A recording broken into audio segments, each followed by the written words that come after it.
In today's video, I am going to teach you how to change a Google Sites navigation bar. Start by opening your website in Google Sites. Make sure you are in the editor view, not just viewing the published site.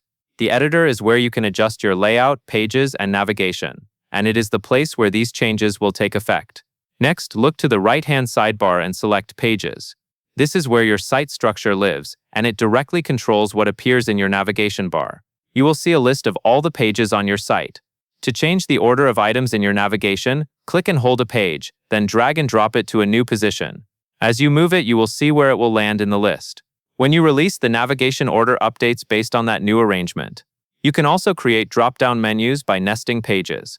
To do that, drag one page slightly under and to the right of another page until it indents.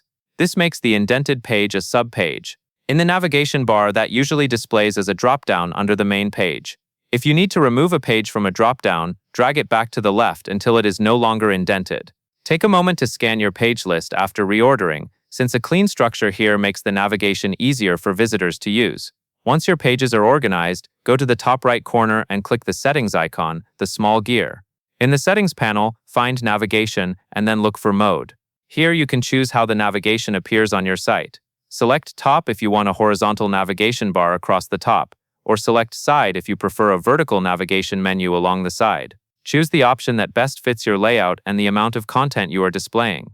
Then adjust the navigation color. You can choose transparent, white, or black. Transparent can blend into your header image or background, while white or black can improve contrast and readability. Pick the one that matches your site design and makes the links easy to see. Finally, click Publish in the top right corner to save and apply your changes. Publishing is important because your updates do not appear on the live site until you publish. That covers everything you need to know.